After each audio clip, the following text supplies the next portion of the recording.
Yo,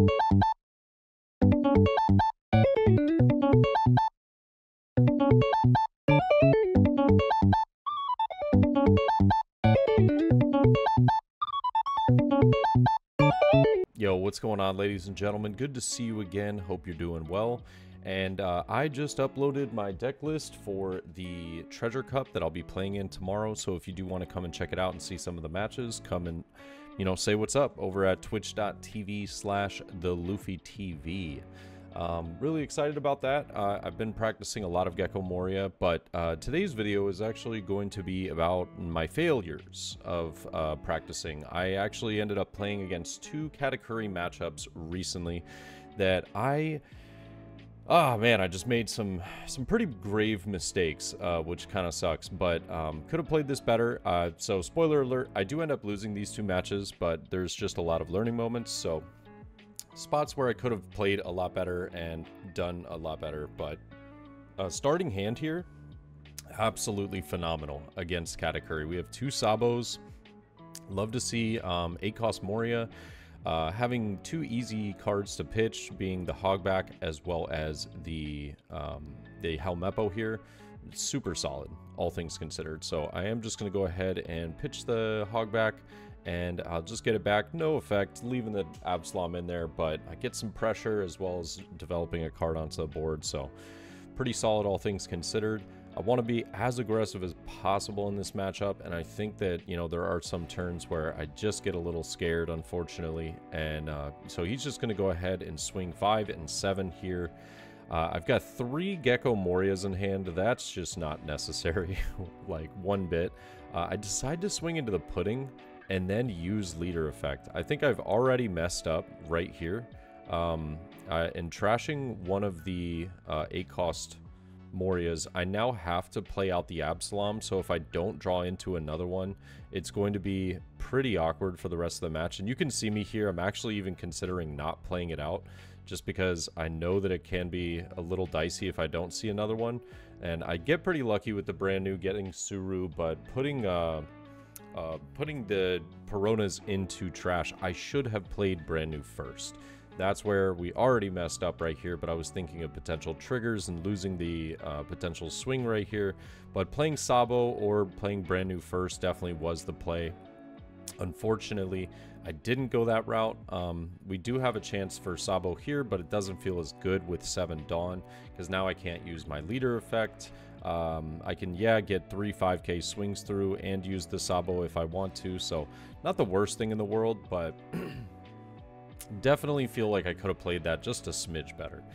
We go ahead and use it, though. I want to cycle out some of these cards, draw into something a little more useful. I do end up getting some 2k counters, but I'm not seeing the Absalom again, which is, a little unfortunate for us.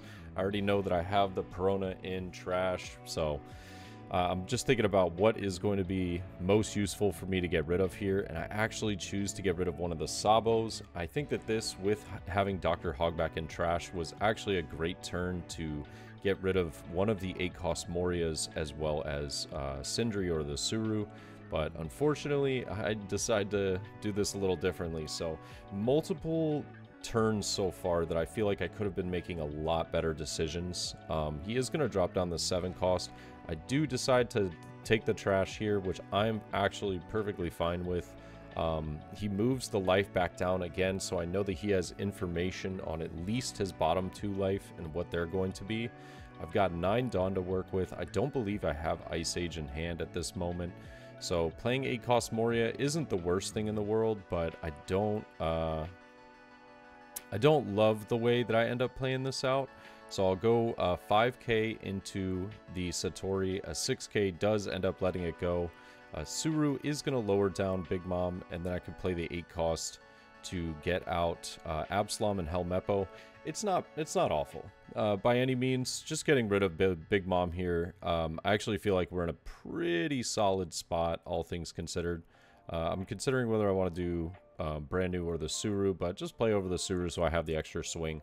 But having that extra Sabo in hand would be so nice for the following turn, being able to use leader effect into the Sabo, and then potentially yet again right afterwards, because, That means that Reject's not getting through. That means that Amaru's not getting through. I decided to play a little more greedy, but I don't really have many plays with the 4-cost, or excuse me, with the 8-cost Moria in hand.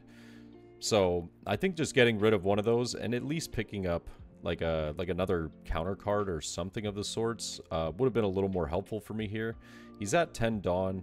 He's considering playing the 10-cost Big Mom, or he also picked off the Pudding from the very beginning of the game and gets the Katakuri. So Katakuri is just going to bounce my Moria to the bottom of my life. I'm actually pretty fine with this. You know, hate to lose my Sabo here, but at the same time, like, I'm pretty okay with, you know, being up on life, having a board that I can apply some pressure. The 8-cost Moria is, you know, great, but I don't think it's what I should be doing here. I should be trying to swing as tall as possible, get him down to 1, maybe 2 life here, optimally 0 life. So I'm going to go ahead and swing 5, though. He's only got about 4 cards in hand. He decides to take this, gets Cracker off the trigger, but now I know that I could probably get him to 0, and we just win. We just win, you know? So I decide to go for the Sabo effect. I end up getting that second Absalom, which is really nice, but definitely getting rid of Gecko Moria here is the play. Do I decide to do it, though? I actually don't remember if that's what I decided to do. I'm pretty sure I make the right call here. Yeah, I'm still considering it. Yep, but I decide to go with Moria and the Absalom. Now everything being protected from a potential like Onami off of life, or a potential, you know, I guess there's nothing else other than Onami that's going to really KO here. But I do use Ice Age onto Cracker. I'm basically going down to 2 cards in hand, playing out the Absalom to KO it, getting him down to 1 life, and now passing it back over. I don't hate it. I really don't hate it at the end of the day. 5k into Absalom here does feel like I should just let it go, and now we're going to see the 10 Mom going back up to 2. I mean, obviously, I still think we're in a great spot. 8k to life. I am just going to have to take this, but I'm in a bit of a situation now. I've got myself in a spot that I could potentially lose on the crackback if I don't go for game and get it here. I think that our board could have been a little more sustained, a little wider. We probably could have got him down to 0 life last turn if I maybe didn't go certain routes. I think that just being as aggressive as possible during that last turn while we were at 4 life was 100% the play. Try and get him down to 0 life so that 10 Mom just feels useless. But I will go ahead and swing 7 with Absalom here. He is taking his time, just deciding on the trigger. Gonna be no trigger, so I'm honestly, all things considered, very happy about that. I still have multiple swings, 1 life to get through. I really want to swing with leader, but I know that I probably should save leader just in case something like a Sanji comes out, but I do decide to just go with leader here. Feeling pretty confident about it. 6 Dawn left. I've got enough for like a 7k with Sabo, as well as like an 8k with Helmeppo, or I can try and get multiple 5s, but I've pretty much put myself in a spot that if I don't win right here, I pretty much just guarantee the loss. And he counters out with a 2k and a 1k, so now I feel relatively confident that a 5k is going to get through. But Amaru trashing the last 2 life, and now I've got decisions on whether I should be attacking with brand new, or I believe I have a Borsalino in hand. And so yet again right here, I just play the Borsalino, pass. I mean, there's very few ways that he would just be able to get through you know, this stage of the game and go for the KO. He would have to have like a reject and an Amaru specifically in hand in order to go for it. So I feel as though either playing out the Borsalino or maybe just not playing out the Borsalino and just leaving it in hand would have been the best play. But I do decide to, unfortunately, I take a little bit of time on here. You know, I'm really boiling it down to like, okay, he just used Amaru. The odds of him getting the right card off of life are probably pretty low. I ended up looking at his trash at some point and realizing that he doesn't have like any other events in hand, so I'm expecting his hand to be pretty dead, if I'm being completely honest. So I decide to just swing 5, see what happens. He doesn't have counter in hand. He does end up taking this. He gets very lucky, gets the Sanji off the top. He did have reject in hand as well. So this sucks. I'm now in a spot where I realize that I probably lost the game based off of how I played this. And it was definitely winnable. I think there were moments that I could have capitalized on. But he's just going to swing 9k, take a look at life. He knows that I've got that dead card in hand as well, or a dead card in life. It didn't matter whether I countered out of that attack or not. He's just going to hit me with, I believe, another 9k, if I'm not mistaken. And so now I'm just looking at my life like, yep, yeah, I have no chance. So we're going to see the 10k. I have enough to quite literally just get to 10. And I end up losing, unfortunately, there at the end.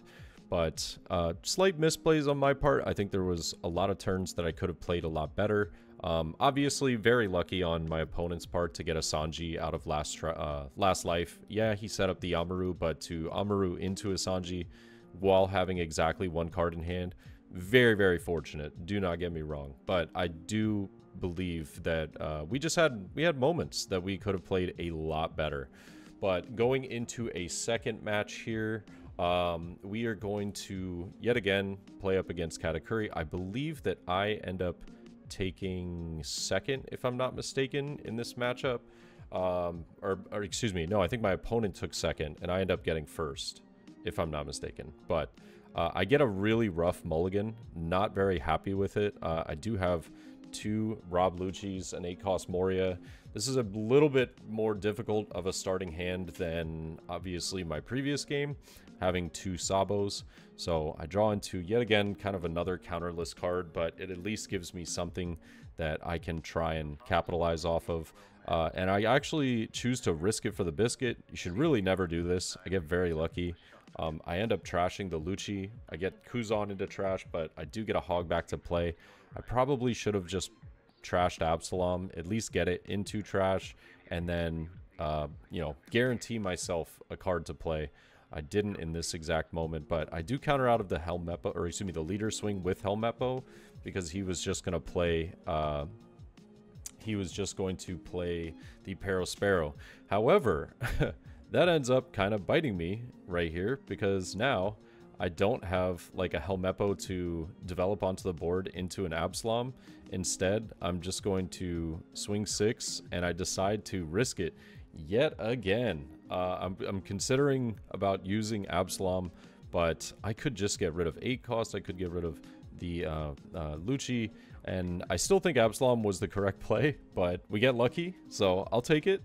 I'll take the Perona, forcing 1 out of my opponent's hand, and then if he wants to counter out, he is going to with the Bej, and I'll swing 7 with Hogback.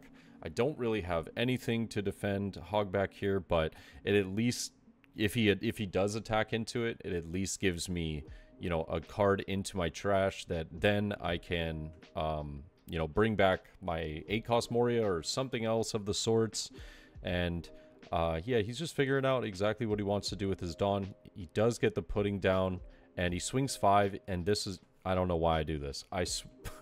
I counter with Absalom to stay healthy, but I don't get to add a card into my hand. I could have just let the Hogback die.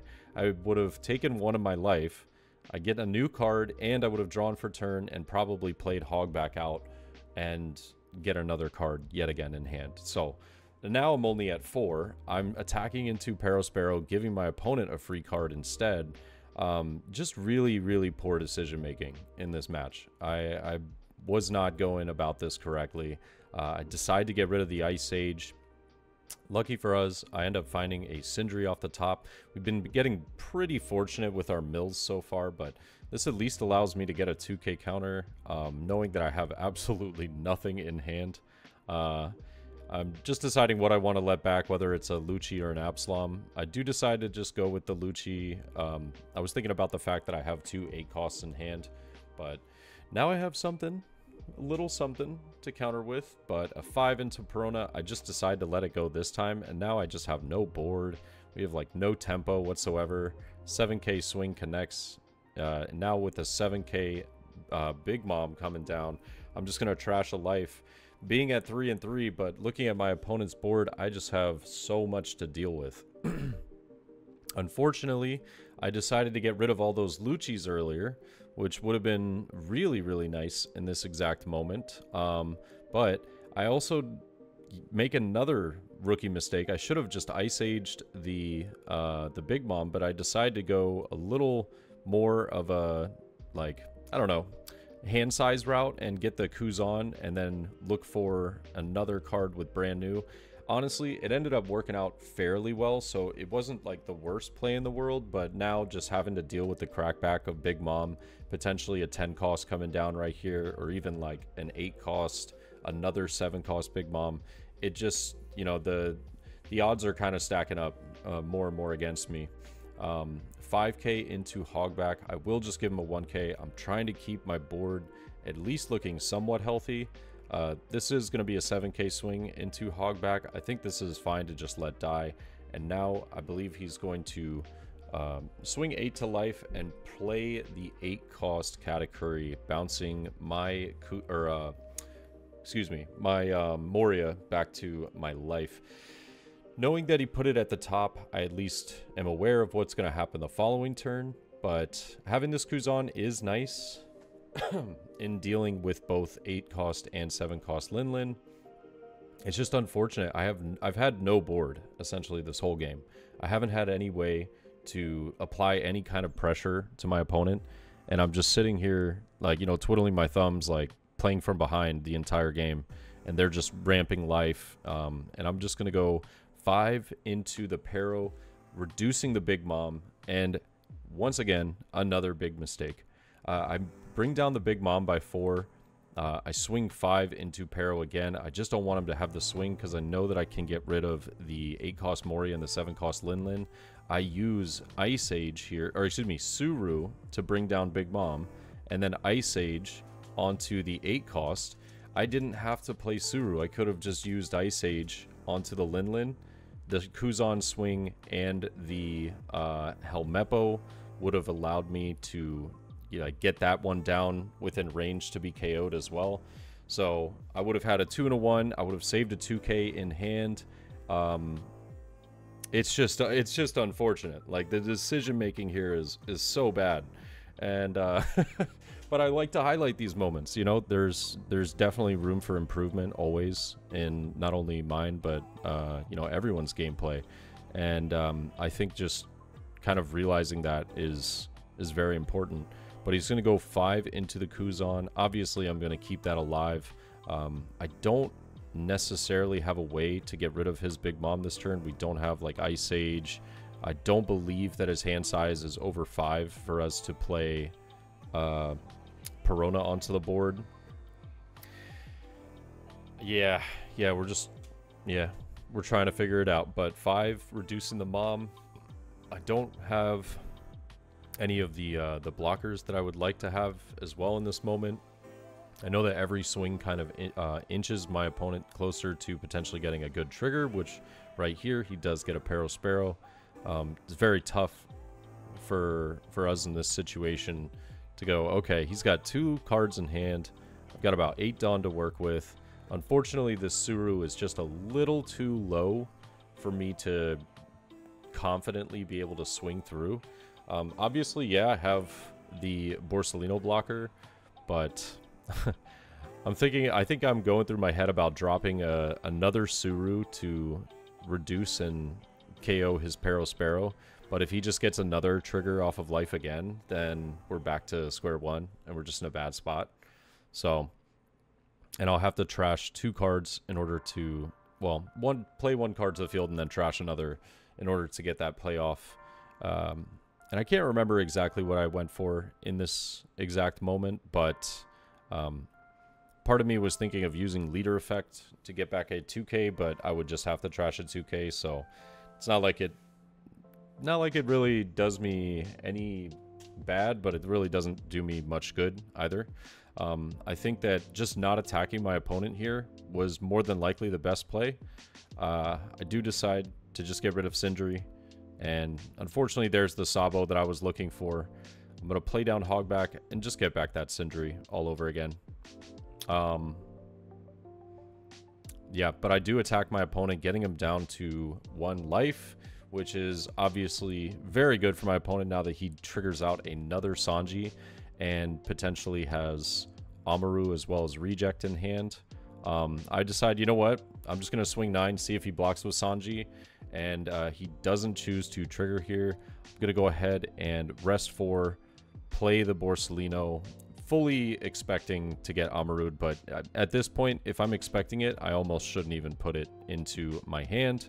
And yeah, sure enough, I would have had that extra 2k in hand from the Suru mistake earlier, as well as the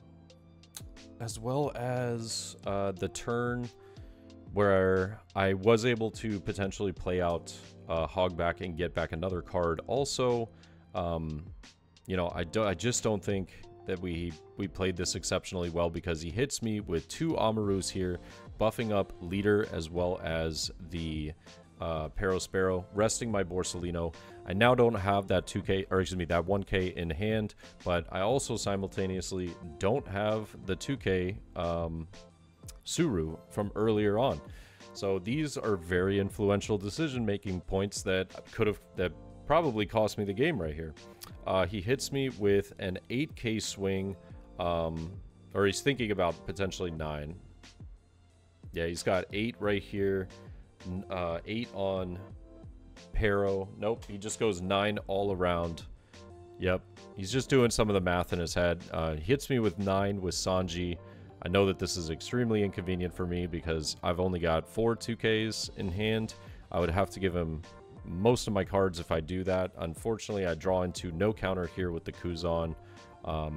He's going to swing another 9 with Pero. And I also wanted to take this because because I could have potentially got Ice Age and countered out of or KO'd the Perospero, which would have been amazing. But I end up losing the match here.